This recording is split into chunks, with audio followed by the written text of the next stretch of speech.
It has been over 20 years since the launch of Red vs. Blue.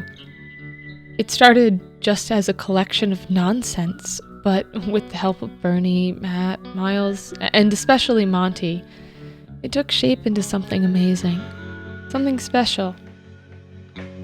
Like many others, when the trailer for Restoration dropped, seeing Bernie and Matt's names filled me with a sense of excitement that I hadn't felt since the final episode of season 13, 10 years prior to making this video. Which is why I want to tell everyone right now, after watching Restoration, holy fuck was it bad.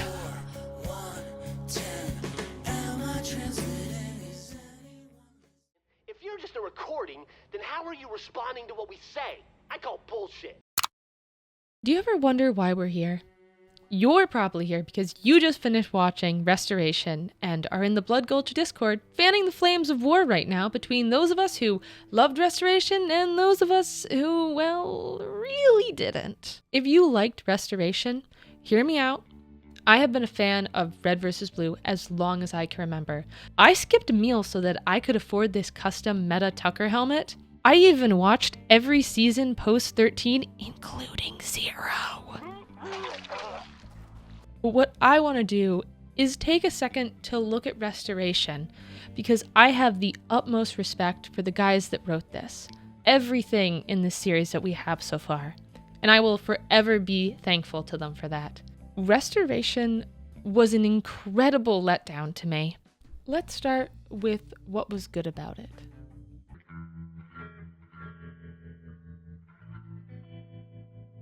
If you couldn't tell from the helmet earlier, Tucker is my favorite character. When we get our first hint that Tucker is the meta, I was ecstatic. It was an awesome way to bring back a fan favorite, and also I get to have my favorite beat the villain. But that excitement quickly turned sour as any potential for a deeper story is completely wasted.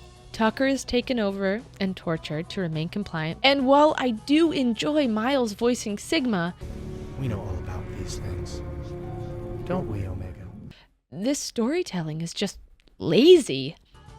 Imagine a deeper story for a moment, where Tucker slowly becomes the meta over time, and Wash has to watch as this happens like he did with Maine.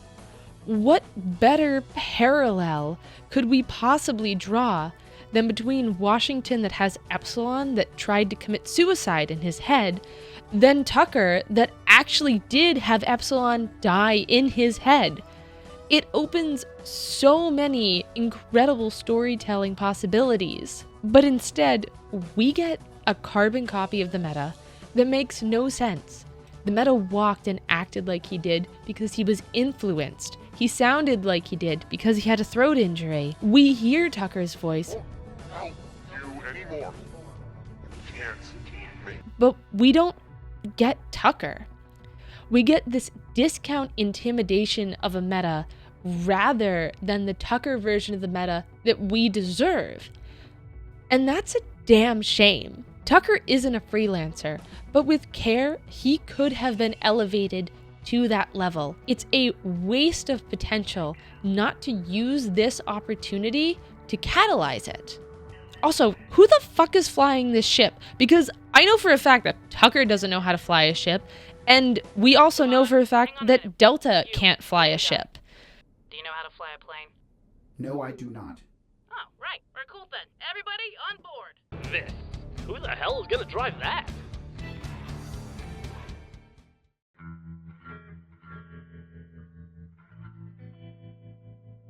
Okay, I'll say it right now.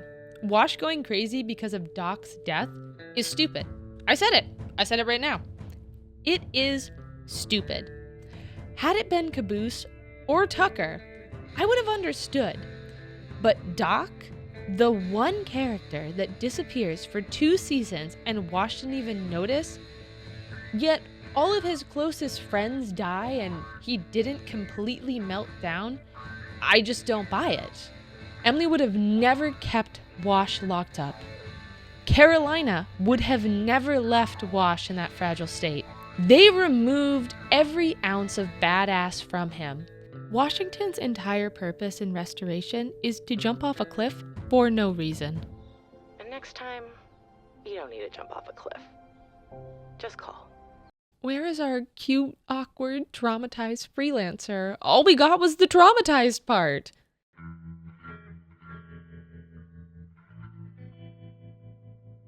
Head on. Hey. Taxes. Outside of the voice change, for reasons we're not going to go into, Caboose feels off throughout the entire restoration. He feels more organized. He follows orders to pretty much a T. And even though Church says that I cannot accurately model what the hell is going on between those two ears. he's able to predict him throughout the entire show. Huh? As the comedic relief for the show, Caboose just felt too smart and too normal for the Caboose we've grown to love. But that's the thing about a memory. You don't get to own it. It lives on.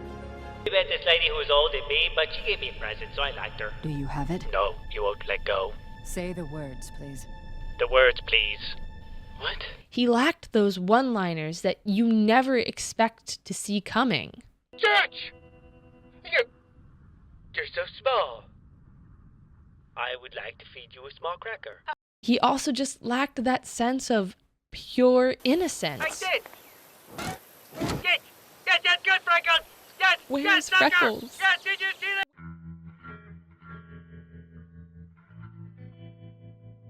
Sarge ran away and I hated it. The guy has a boner for murder, Blood and violence. Fighting! Stop fighting! I've got a boner for murder. but he dies with his back turned after running away a second time. To add to this, he's super nice to Simmons and Griff, and they want me to believe that after 18 seasons of pure, unadulterated hate towards Griff, that it was because Sarge wanted him to be better. Actually, Griff, it's always been my wish to watch you die. Oh, right, yeah. Yep. Every night after you boys would retire to your bunks, I would climb up to the top of the base and just wait. What Hallmark movie is this? He literally shot up Griff's cardboard cutout when Griff wasn't even there in season 6.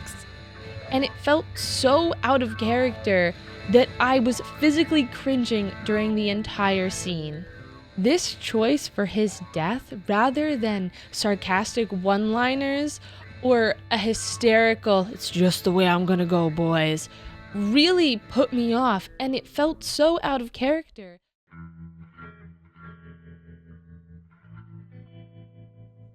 In what world would Simmons and Griff try to fight the meta alone without calling in Carolina?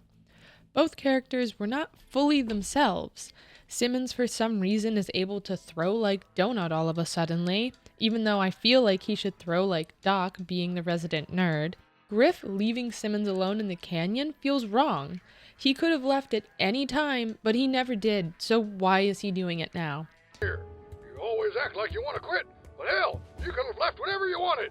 No one would have stopped you, so why are you here? Griff would have stuck around with Simmons, because no matter what, Griff and Simmons cared deeply about each other, in one way or another. And, he is secretly in love with Simmons.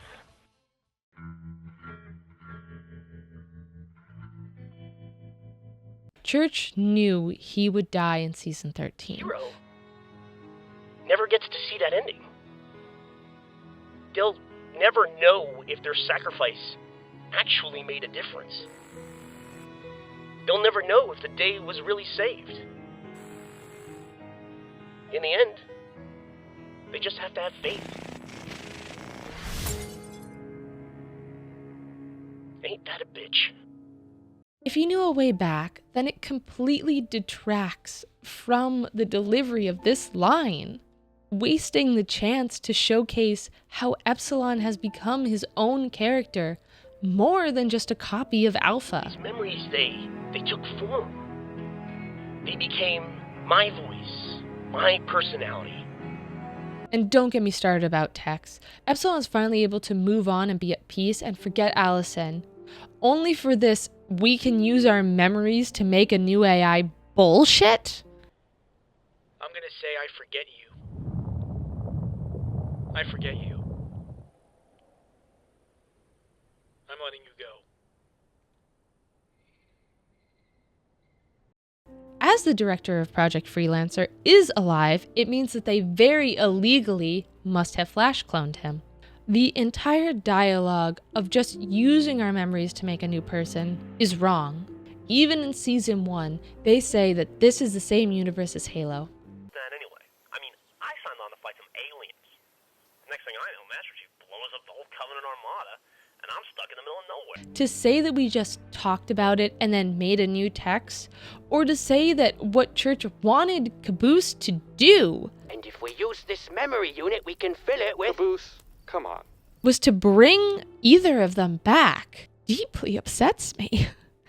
It feels like Church is almost spitting on Allison's memory after he's already given closure, and then he dragged her back from the dead again. Didn't exactly ask me what I wanted. I just kind of came along for the ride. I didn't get a vote.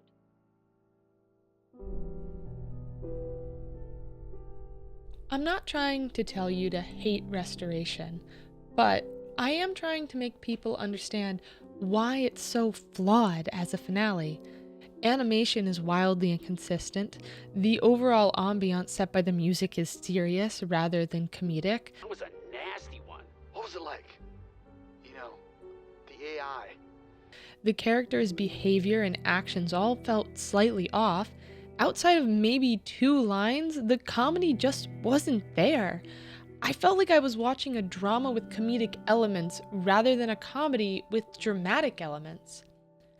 Nothing about Restoration felt like a neat or tidy wrap-up to 21 years. It leaves Sarge and Doc dead.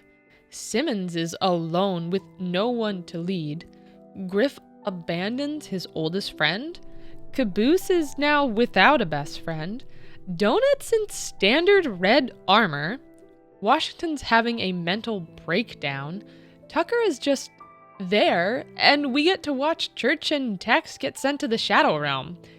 It all feels like an incredibly bleak way to end such a colorful show. My only hope is that this is still a simulation. We get several hints that this could still be a sim, and that is a hope that I am desperately holding on to. Yeah, but how do we know we aren't one of those simulations, like right now? Oh, no, you're not. You're definitely real. Did you tell all the simulations they were real? Because if it's not, this just may be the worst finale ever of all time.